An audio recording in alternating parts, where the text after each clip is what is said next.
The morning they read my grandmother's will, I walked out of that mahogany-paneled office with a deed to a crumbling shack nobody wanted and my father's voice echoing in my head like a bad song you can't shake.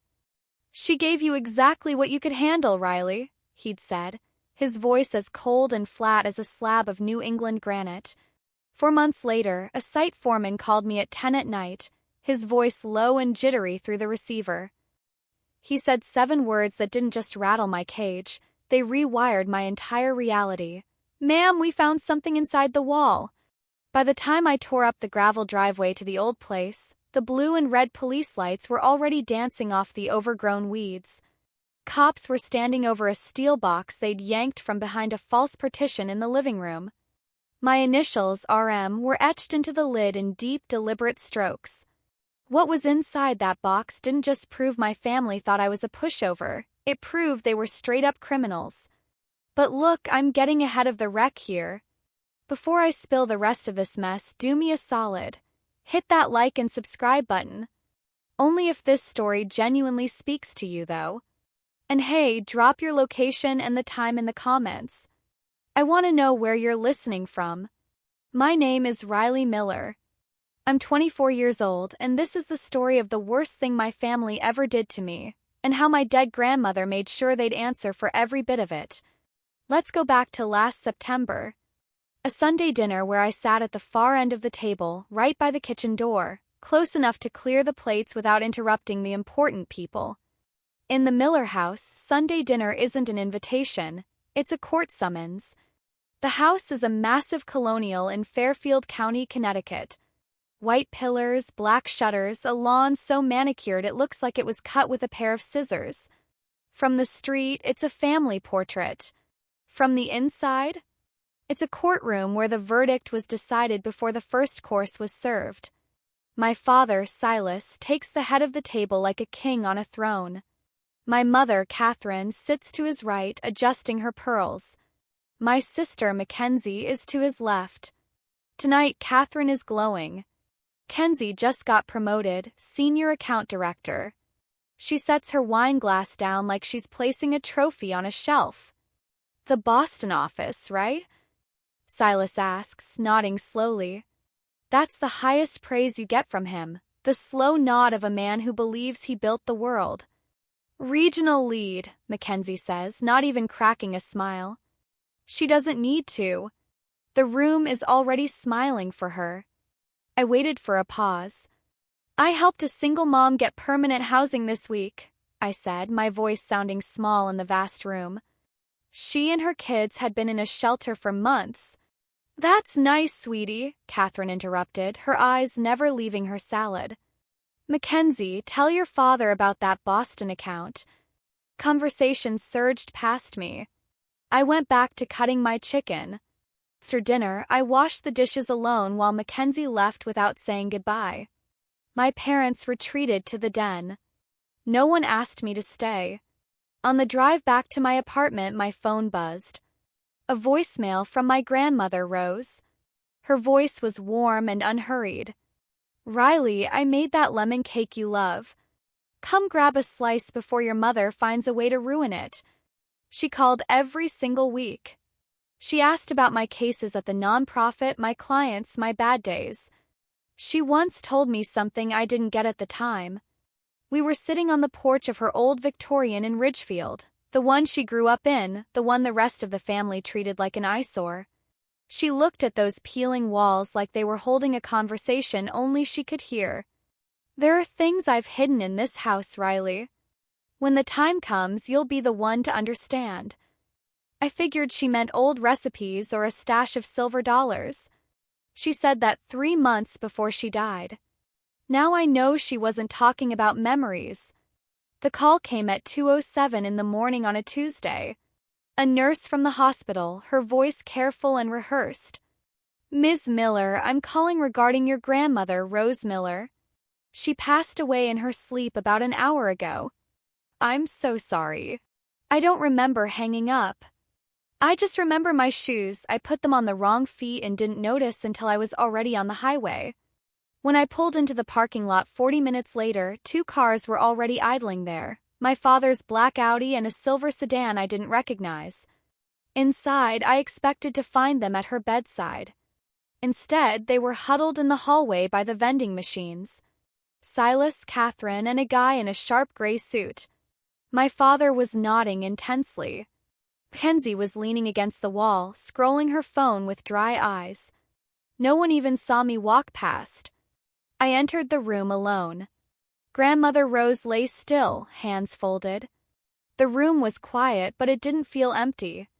It felt held, like she'd just finished a sentence and was waiting for me to pull up a chair. On her wrist, she was still wearing the silver bracelet, tarnished and simple. She'd worn it every single day for 40 years. I closed my hand around it gently. When I stepped back into the hallway, Silas was buttoning his coat. "We need to discuss the estate, Riley." "Soon." No hand on my shoulder. "No, are you okay?" Catherine adjusted her scarf. "Your grandmother was old, Riley. It was her time. Let's focus on what matters now." I looked at the guy in the gray suit. He avoided my eyes. I asked the nurse if I could keep the bracelet. She nodded. Catherine glanced at it and gave a small, condescending sniff. "It's just costume jewelry, Riley. Take it if you want." I shoved it in my coat pocket and kept my hand flat against it the whole ride home. It was still warm. Later, I'd find out the guy in the suit was a lawyer named Marcus Thorne. A guy my grandmother never hired. A guy who appeared at a hospital at 3 a.m. before the family was even notified. But I didn't know that then. I just drove. The funeral was at a small stone church. More than 80 people showed up. Grandmother Rose was the kind of woman who remembered your kid's name and your dog's birthday. Silas delivered the eulogy. He stood behind the lectern in a navy suit, talking about loyalty and legacy. "We will honor her by staying together," he said, pausing for dramatic effect. I sat in the second row, counting the lies. Silas had visited my grandmother twice in the last 2 years. Both times he'd left within the hour. After the service, a hand touched my elbow. It was Dorothy, my grandmother's closest friend for 5 decades. "She talked about you all the time, Riley," she whispered, her eyes red but focused. She was worried. She said she'd taken precautions. Precautions for what? I asked. Dorothy opened her mouth, but Catherine appeared, her grieving smile wide. "Dorothy, thank you so much for coming," my mother said, wrapping her in a hug that lasted exactly long enough for a photo. Dorothy backed away, giving me one last look, the kind of look that says not here. Not now. 3 weeks later, we were summoned to Marcus Thorne's office. Silas and Catherine sat on one side, back straight. Kenzie was across from me, eyes on her phone. Thorne opened a leather folder. "To Silas and Catherine Miller, management of the family trust, valued at $1.8 million. To Mackenzie Miller, the primary residence in Greenwich and the investment portfolio. To Riley Miller, the property located at 14 Birch Hollow, Ridgefield." I waited for more. There was no more. 14 Birch Hollow was my grandmother's childhood home. A ruin. Roof leaking, walls cracking, condemned by the county. Silas turned to me, his face a careful blank. "Your grandmother knew your limitations, Riley. She gave you what you could handle. At least you have a roof," Catherine added. I stared at Thorne. "My grandmother told me she'd take care of me. This is not what she wanted." Silas leaned forward. "Are you calling your dead grandmother a liar, Riley?" I walked out without looking at them. I sat in my car for 11 minutes until my hands stopped shaking. Then I noticed the address on the paperwork. 14 Birch Hollow. The house that grandmother said remembered. Place looked like it had lost a fight with time. The Victorian porch was sagging and weeds were waist-high. I pushed through the front door and the smell of dust and mildew hit me like a wall. But in the kitchen I found a framed photo. A young woman holding a baby in front of this house. On the back, in grandmother's handwriting, "For my Riley, the house remembers." I called a contractor named Frank Delaney. He walked the house in silence, testing the floors with his boot. 60-70 grand minimum. You got that kind of money? I have 23,000 in savings and a credit line I haven't touched. I'll make it work, I said. Frank nodded once. I'll cut where I can. You're good for it. His crew started Monday. On the second day, Frank called me over to the living room. This wall's weird, he said, pointing a flashlight at the exposed framing. Double-layered. Someone built a false wall here on purpose. Keep going, I told him. He picked up the sledgehammer. That night, Silas called me. Riley, that house is a money pit. I'll buy it from you. 15,000 cash. At least you'll walk away with something. No, I said. You're making a mistake. He hung up. The next morning, a text from my mother. You're tearing this family apart. Your grandmother would be ashamed. Hand over whatever you found and we can move past this.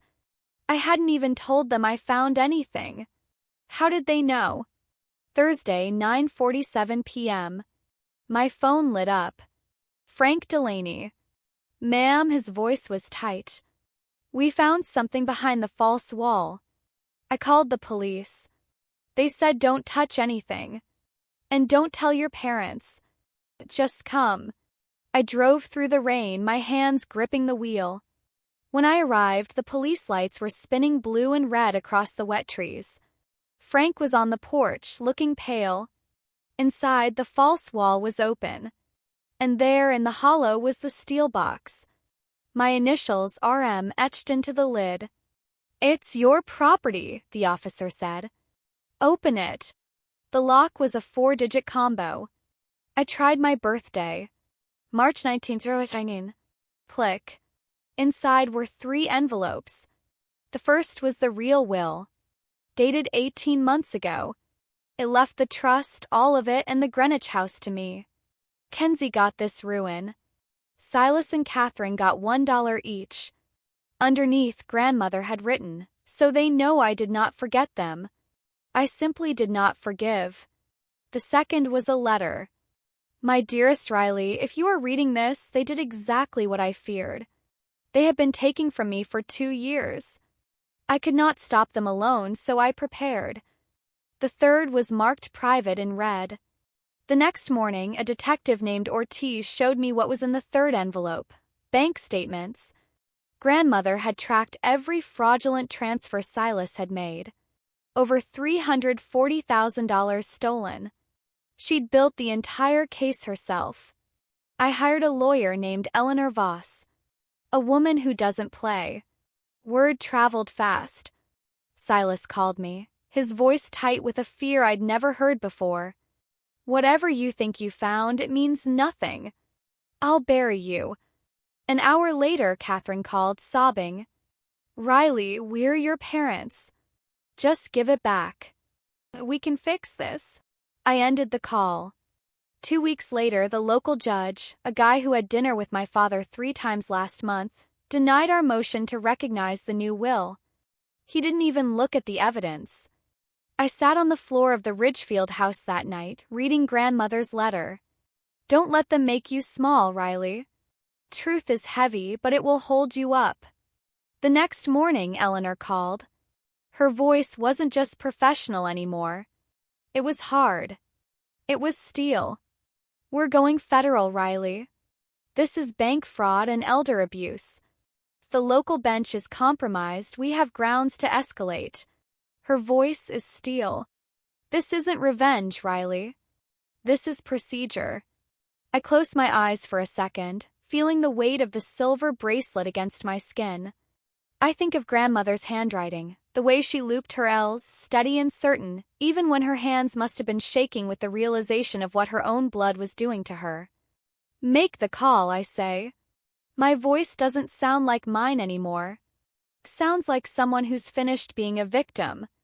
Eleanor doesn't waste a heartbeat. She contacts the FBI field office in New Haven, laying it all out in a cold, clinical brief.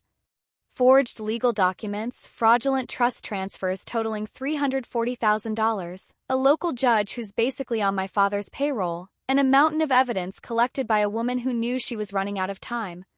A week later, my phone buzzes with a number I don't recognize. Miss Miller. My name is Marcus Whitfield. I'm a retired special agent with the Bureau. I've been asked to consult on your case due to its unique complexities. His voice is low, unhurried, and precise. It's the kind of voice that makes you stand up straighter without even knowing why. We meet at a small, quiet cafe in Westport. He's already seated when I walk in, a man of 71 with a shock of silver hair and a brown tweed jacket that looks like it's seen a few decades of history. He has his reading glasses on the table next to a cup of black coffee he hasn't touched. His eyes are sharp, but there's a warmth there.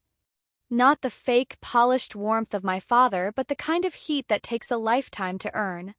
He doesn't start with the bank records. He doesn't ask about the house. He looks at me and says, "Tell me about your grandmother." I wasn't expecting that. I blink, caught off guard. "What do you want to know?" "Whatever you want to tell me." So I talk. For the first time in months, I don't talk about the law or the money. I tell him about the lemon cake she'd bake when the world felt too loud. I tell him about the Sunday phone calls that kept me sane. I tell him about that sagging porch in Ridgefield where she'd sit with her coffee, saying nothing, yet somehow making me feel like I was the most important person on the planet. Marcus listens. He doesn't take notes. He doesn't interrupt. But once, just once, he looks away toward the window and I see something flicker behind his expression. It isn't professional distance. Something closer to grief. "She was remarkable," he says quietly. Then the gear shifts. He tells me the FBI is officially opening a federal investigation. Silas and Catherine are going to be subpoenaed. The forged signatures and the bank trails are going to be torn apart by federal forensics. "This is going to court, Riley," he says, his gaze locking back onto mine. "And it won't be in a courtroom where your father picks the judge." We stand to leave and he reaches out, taking my hand. He holds it with both of his for a moment longer than a stranger should. His palms are warm, his grip careful. He looks at me with an expression I can't quite name. "You have her eyes," he says. I smile, feeling that familiar pinch of confusion. People usually say I look like my mother. "No," Marcus says firmly. "You look like Rose." He lets go and walks to his car. I stand on the sidewalk, watching him pull away, and a name starts tugging at the back of my brain. Whitfield. Marcus Whitfield. My grandmother's maiden name before she married my grandfather was Whitfield. I stand there until the streetlights flicker on, the pieces of a puzzle I didn't even know I was playing starting to rattle in my head. My father doesn't wait for the feds to knock. He goes on the offensive. A story appears in the Fairfield County Register 2 days later. It's the kind of piece that's dressed up like journalism but reeks of a paid press release. The headline: Local family in turmoil as youngest daughter contests estate. Silas is quoted throughout, sounding like a saint. Riley is going through an incredibly difficult period after losing her grandmother. We're heartbroken by her recent behavior, and we only want to help her find peace. He sounds reasonable. He sounds caring. That's what makes him a monster. Then my mother takes it to social media. She posts a photo from Christmas 2 years ago, all 4 of us in matching sweaters, Grandmother Rose in the center, looking tired but smiling. Caption is a masterpiece of manipulation. Our family is being torn apart by greed and false accusations. All I ever wanted was to keep us together. Please pray for us. Gets 47 shares and over 100 sympathetic comments. I'm not tagged. I'm not mentioned by name. But in our social circle, everyone knows. At work, my supervisor pulls me into her office. "Riley, I support you, I really do. But a few of our donors have seen the articles, they're asking questions. Can you try to keep this private?" She means well, but there is no private anymore. Silas made sure the bridge was burned before I even stepped onto it. Then comes the real strike. Kenzie calls me, her voice as flat as a dial tone. Dad says if you don't drop the lawsuit by Friday, he's going to petition the court to have you declared mentally unfit. He's got the paperwork ready, Riley. Don't be stupid. I think she's bluffing. I tell myself they wouldn't go that far. I'm wrong. 3 days later, Eleanor forwards me a filing. A petition for a mental competency evaluation submitted to the Fairfield Probate Court. The petitioner isn't Silas, it's Catherine. It's my own mother. Her statement is chilling. My daughter has a documented history of anxiety and depression. She has made erratic, paranoid decisions following her grandmother's death. I am gravely concerned for her safety and her ability to manage her own affairs. I did go to therapy 2 years ago. I went because the weight of being invisible in my own house was starting to crush me. I went for grief. I told my mother about it because I thought, in some delusional corner of my heart, that she'd understand. She didn't. She archived it. She saved it like a weapon for a day she might need to pull the trigger. They're trying to strip your legal standing, Eleanor tells me, her voice tight with suppressed rage. If they win this, you can't sue. You can't testify. You won't be a plaintiff anymore, Riley. You'll be a ward of the state under their control. We need to move. I called Dr. Patterson that same afternoon. She's the one who helped me name the patterns I grew up with. The gaslighting, the conditional love, the calculated dismissal. She listens to me read the petition over the phone. I'll have a full evaluation letter on your attorney's desk by morning, she says. The letter is 3 pages long, thorough, clinical, and unambiguous. Riley Miller demonstrates full cognitive and emotional competence. There is no clinical basis for a competency challenge. Eleanor files the rebuttal within 48 hours, slamming down the evaluation alongside a motion to dismiss my mother's petition. But she doesn't stop there. She files a request to transfer the entire jurisdiction to the U.S. District Court for the District of Connecticut. The FBI backs the transfer with a supporting brief. The Fairfield Probate Court doesn't even put up a fight. Judge Miller recuses himself before he can be dragged out by his robes. Case moves up to the federal level. That evening, I call my father directly. I don't plead. I don't argue. I inform. Dad, I say, my voice level. I know what you and Mom did. I have the original will. I have the bank records. I have the FBI looking at the forged signatures. This is federal now. I pause not for drama but just to breathe. You can stop this now or it goes public. Your choice. Silence. 10 seconds. 15. You're going to regret this, Riley, he says, his voice a low hiss. You have no idea what you've started. I didn't start this, I say. Grandmother did. She knew you'd come for her. She just made sure I'd be the one to finish it. I hang up. My hands are trembling, but it's not the old kind of shaking. It's the vibration of something finally shifting into place. Eleanor calls that night with the hammer blow. FBI forensics finished the analysis on the will Thorne read to us. The handwriting expert's conclusion? A 99.7% probability that the signature was not written by Rose Whitfield Miller. 99.7%. Not a shadow of a doubt. Not a sliver of ambiguity. Someone else signed the fake will. And I have the real one. On Sunday morning, Dorothy calls. She's seen the articles. She's seen my mother's Facebook posts. And she's done being quiet. Come to my house, Riley. There are things I should have told you at the funeral. Dorothy's living room smells like bergamot and old paper. She sits across from me in a wingback chair, a quilted blanket across her lap. On the side table is a photo of her and my grandmother as young women, laughing on a dock somewhere in the 70s. Your grandmother had a life before Silas, Dorothy says softly. Before she was the woman you knew, there was someone else. A young man named Marcus. She tells me a story I never heard. They met in the early 70s. Rose loved him with a ferocity that didn't fit the Miller family's plans. Her parents made her end it. The reasons were of that time, Dorothy says, her eyes clouded. I won't dress them up. They broke them apart. What happened to him? He moved away. Disappeared. Rose married Harold a year later and never spoke his name again. Not for decades. Then, maybe 15 years ago, she told me she'd found him. That they'd been in contact. She said, he never stopped looking for me, Dorothy.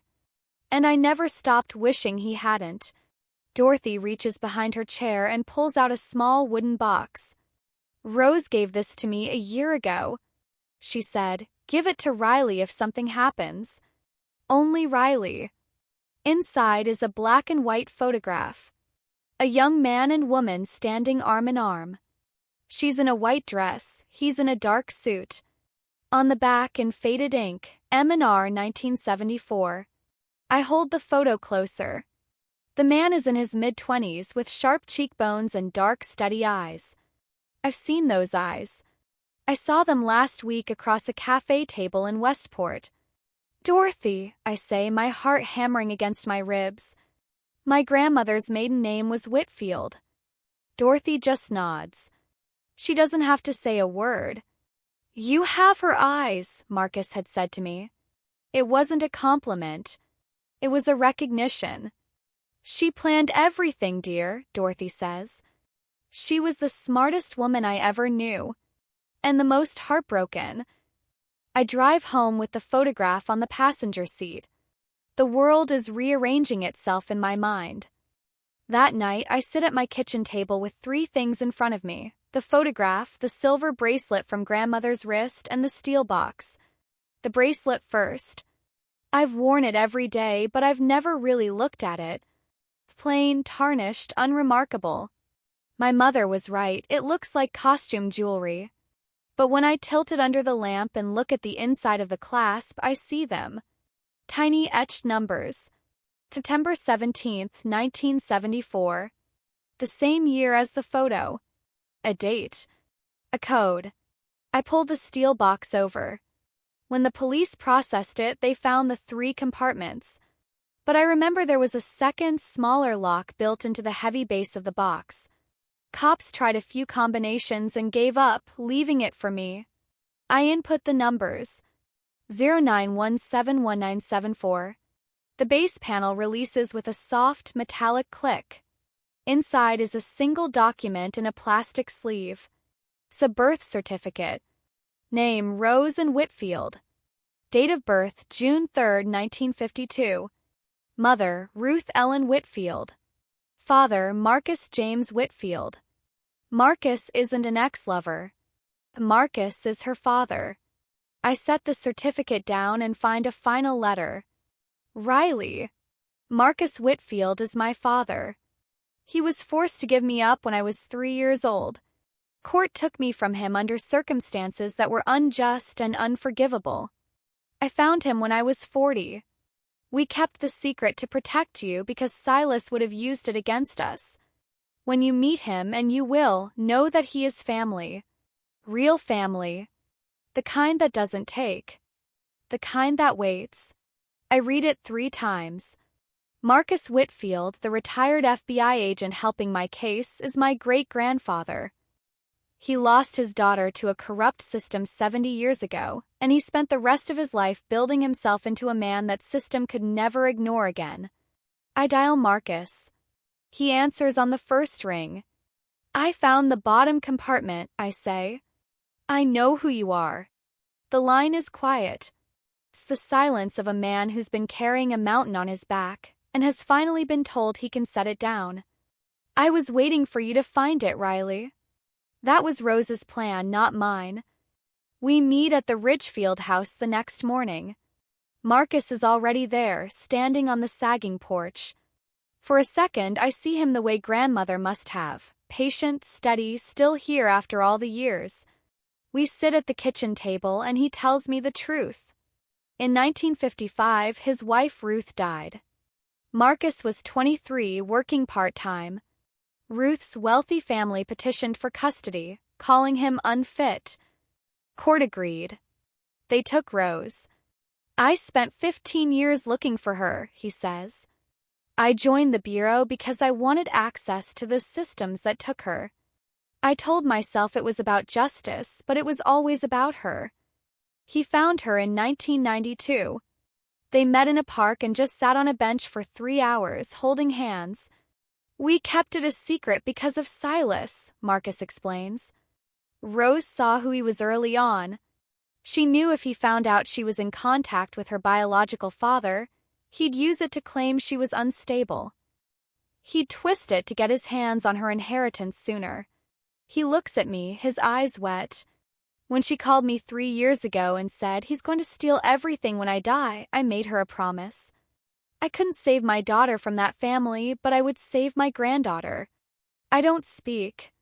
I reach across the table and take his hand. For the first time in 24 years, I know what family is supposed to feel like. It doesn't demand. It doesn't perform. It doesn't keep score. It just stays. Wednesday afternoon. Eleanor's office. Eleanor, Marcus, and I are huddled around a whiteboard covered in dates and red arrows. Here's where we stand, Eleanor says. This isn't just a will contest anymore. It's a criminal referral. We're looking at bank fraud, forgery, and elder financial abuse. Marcus leans forward. The Bureau's forensic review is ironclad. 6 separate documents bearing Rose's name, all forged. And we have the silver bullet. The video, Eleanor says. Marcus slides a USB drive across the desk.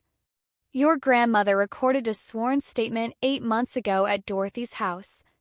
She knew Silas would argue she was confused. This is Rose Miller of Sound Mind, stating clearly that any will produced by Marcus Thorne is fraudulent. I press my fingers to my temples. She thought of everything. Silas knows the hearing date, Eleanor continues.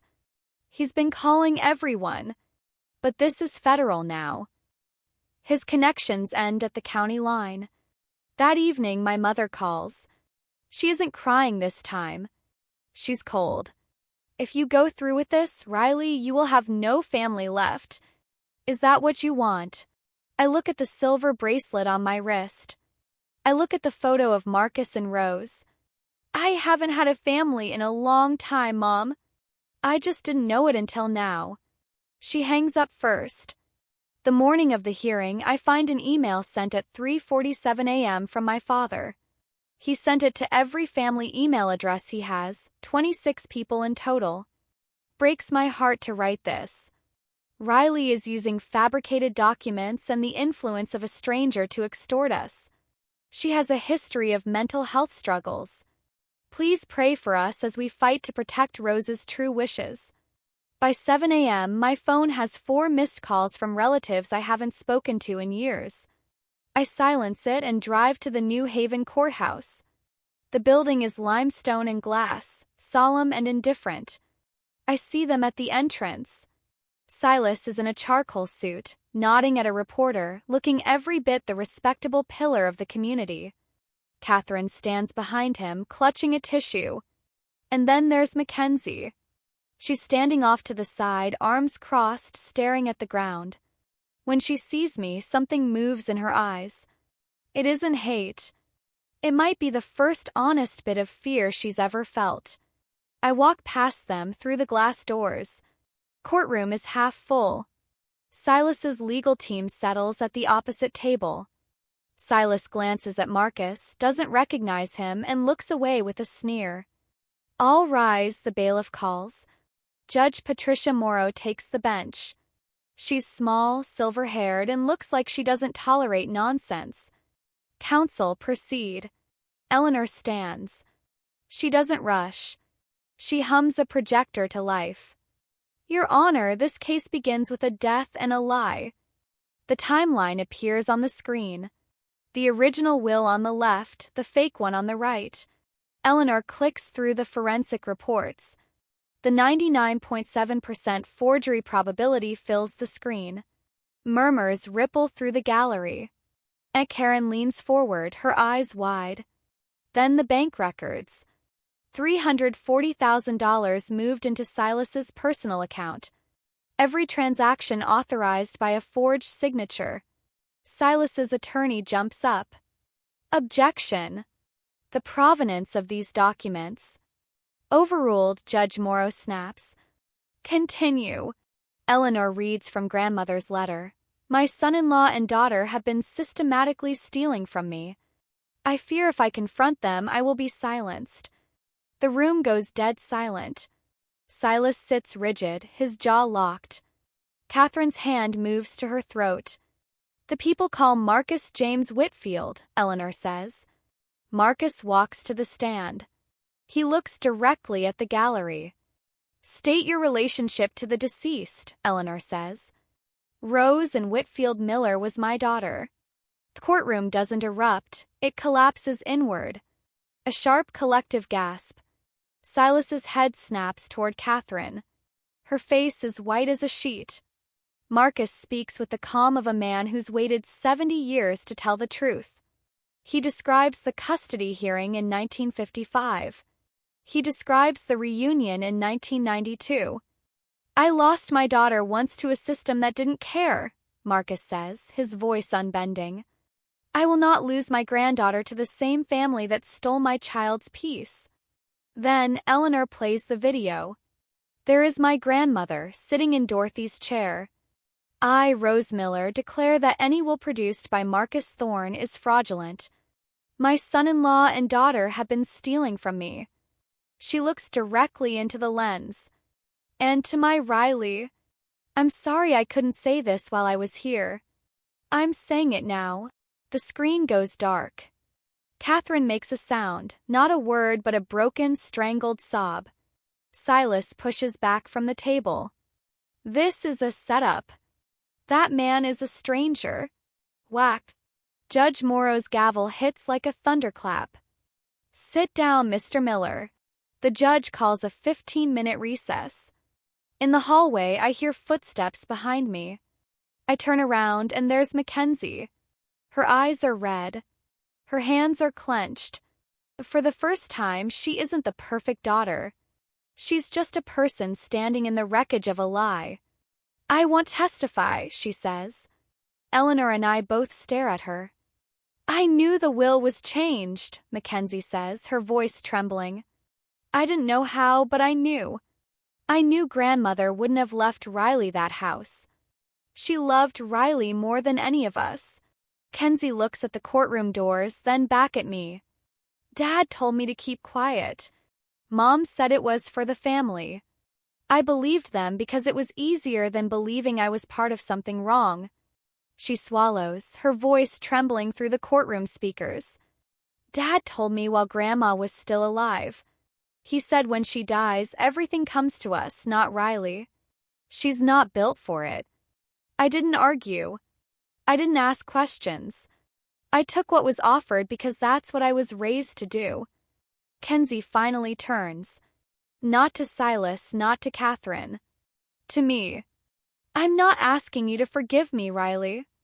I'm telling the truth because Grandma deserved it and because you're braver than I'll ever be.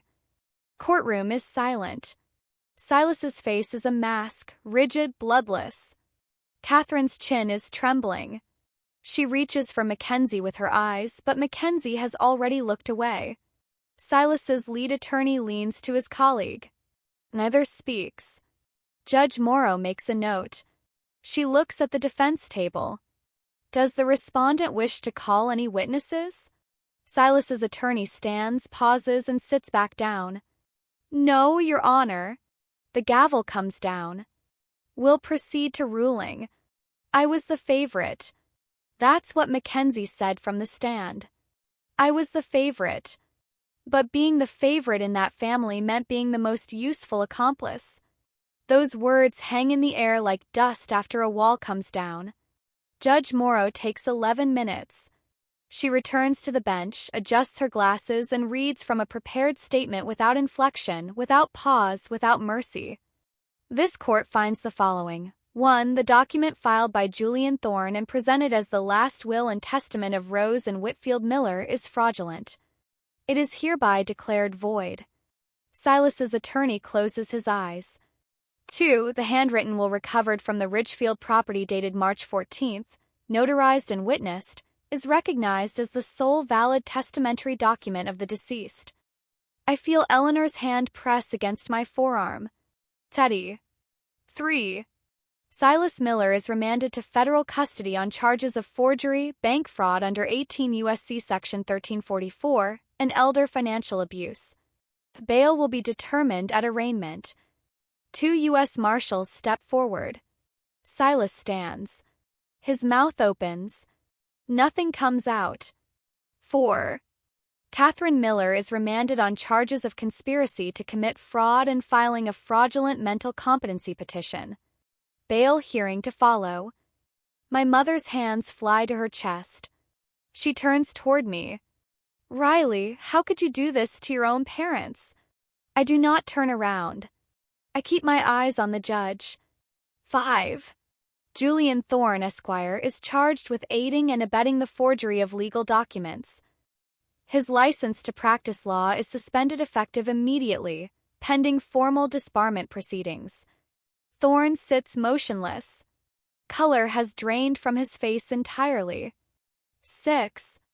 All assets held in the Rose Miller Family Trust are to be restored and distributed in accordance with the valid will. 7.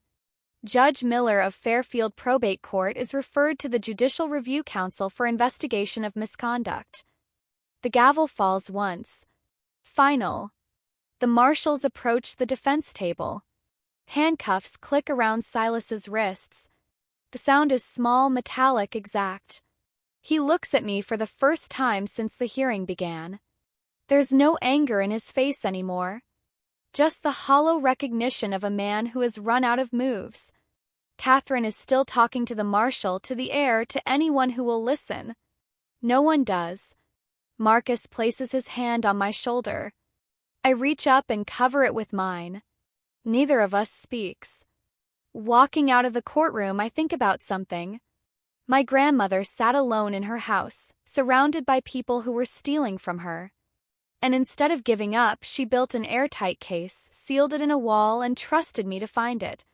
She couldn't fight them while she was alive, so she made sure I could fight them after she was gone. I thought about that as I stood on the courthouse steps, how she knew the system would push back, how she planned for every wall they'd put up, how she turned a crumbling house into the one thing they couldn't bury. If you're listening to this and someone is making you doubt what you know to be true, that isn't confusion. That's control. And you don't owe silence to people who profit from it. What would you have done? Tell me in the comments. Marcus stands beside me. The sun is low. The air is cold. He puts both hands in his pockets and looks at the sky. She would have hated the courtroom, he says, but she would have loved the ending. I don't feel triumph. I feel the weight of a truth that should never have been buried. Within 48 hours, the story is everywhere Fairfield County pays attention. The Register runs a follow-up. This time, not a press release. This time, the headline reads, Miller family patriarch arrested for trust fraud, forged will voided by federal court. Silas's quote from the courthouse steps, "We're confident the truth will come out today," is reprinted in the third paragraph. It reads differently now. Catherine's social media goes silent. Comments under her last post, the matching sweater Christmas photo, the one about prayer and togetherness, have turned. You lied to all of us. You should be ashamed. The account disappears by Thursday. People who turned away from me at the funeral now call with warmth they didn't have before. I let the calls go to voicemail. I'm not bitter. I just don't have the energy to manage their guilt. Dorothy calls first, and Dorothy I answer. She's crying, which she almost never does. Rose would be so proud, sweetheart. So proud. The sentencing details filter in through Eleanor over the following weeks. Silas accepts a plea deal, 8 years in federal custody. Catherine, 4 years. Julian Thorne, 3 years plus permanent disbarment. Judge Miller resigns from the bench before the Judicial Review Council finishes its inquiry. The Fairfield Country Club revokes his membership, a small detail but one Grandma would have appreciated. Kenzie calls once. She doesn't ask for anything. She says, "I'm moving out of Mom and Dad's. I'm selling the property in Greenwich. The one that was supposed to be yours. The money goes back to you." Close my eyes. "Keep enough to start over, Mackenzie." That's what Grandma would want. A long silence follows.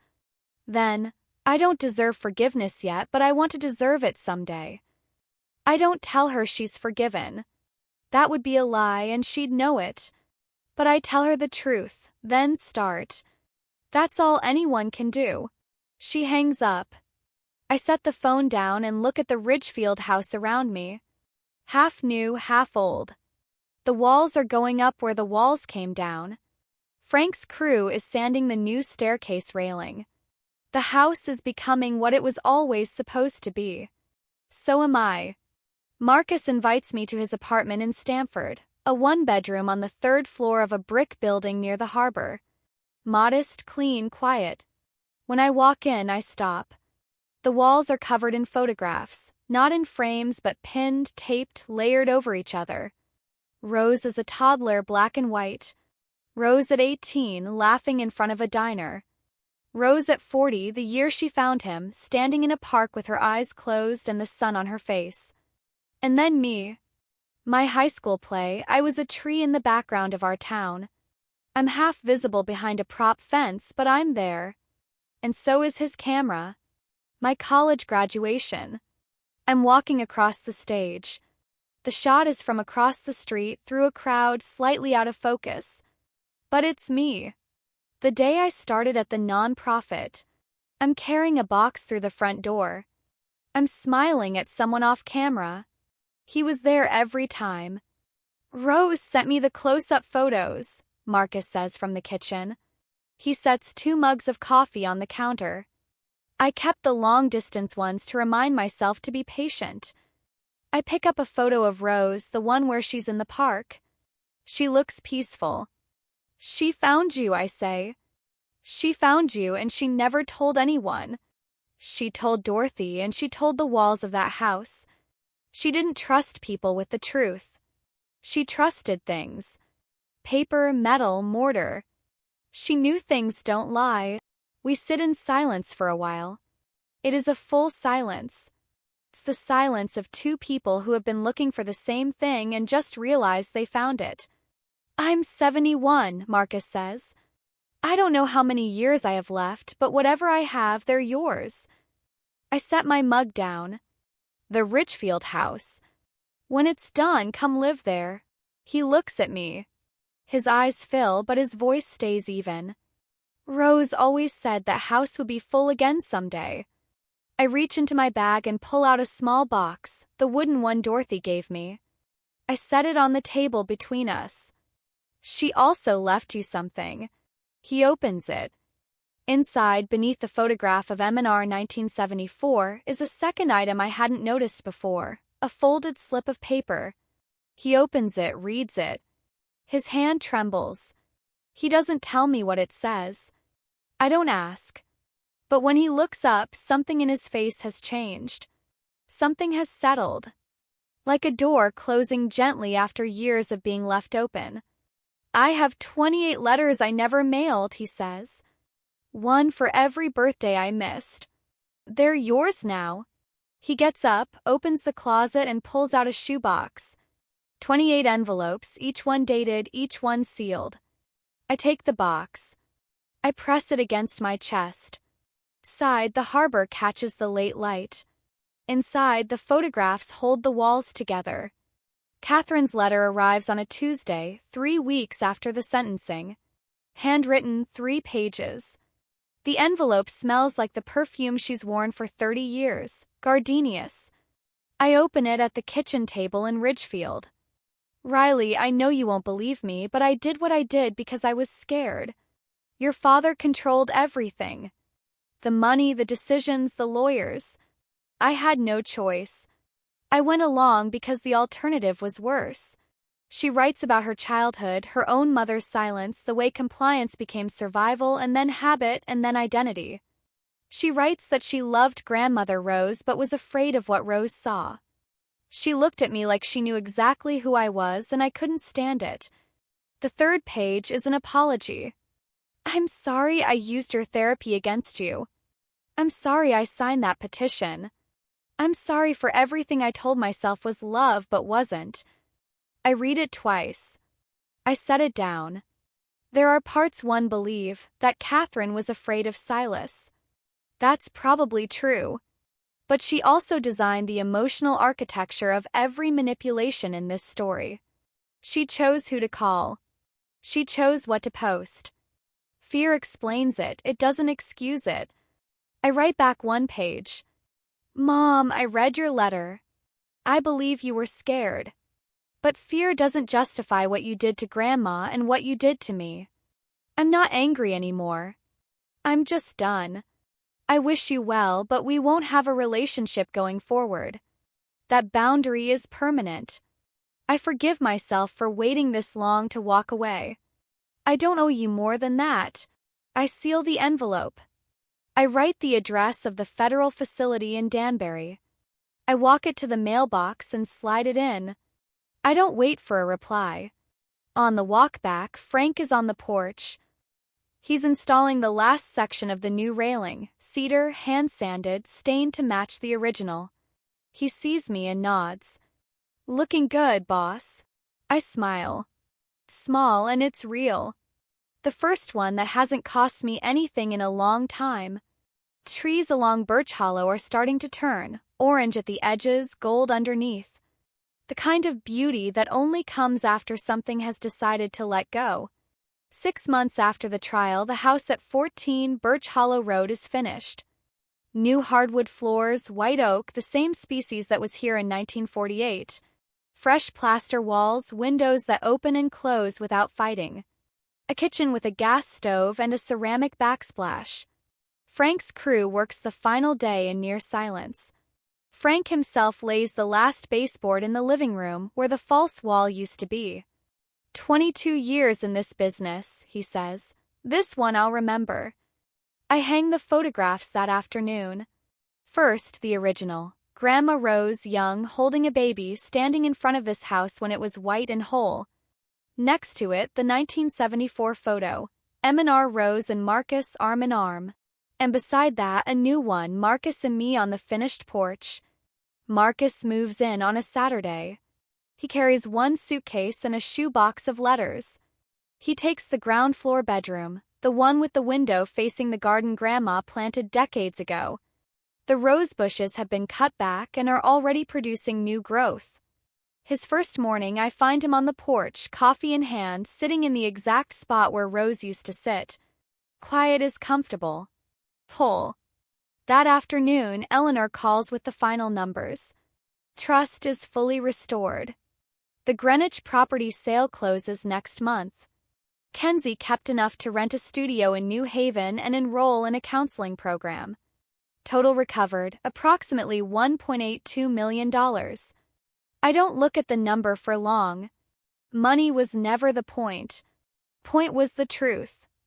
And the truth is sitting on my porch drinking coffee.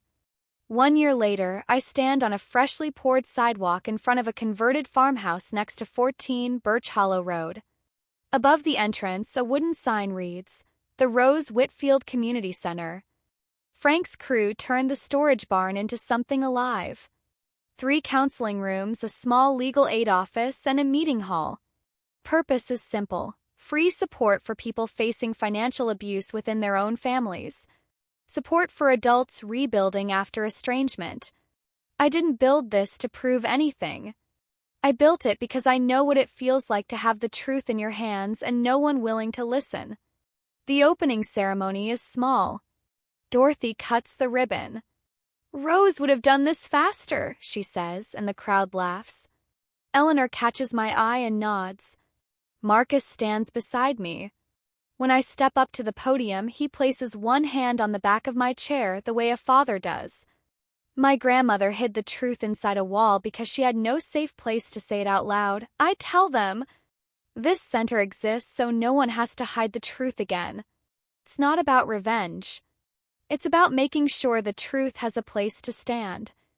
That evening, I sit on the porch of 14 Birch Hollow Road. Marcus is beside me. 2 mugs, decaf. The sky is turning amber and indigo. She would have loved this, Marcus says. She planned it, I say. We just showed up. I look down at my wrist. The silver bracelet catches the last of the daylight. Thin, tarnished, ordinary. Silas and Catherine called it costume jewelry. They weren't entirely wrong. It was a costume. Dressed a secret in plain sight and wore it for 4 decades. The bracelet held a code. Code opened a box. The box held the truth. And the truth held me up when nothing else could. I used to think family was the people who carried your last name. Now I know family is Marcus, who photographed my life for 28 years from the shadows. Family is Dorothy, who kept a wooden box in her closet.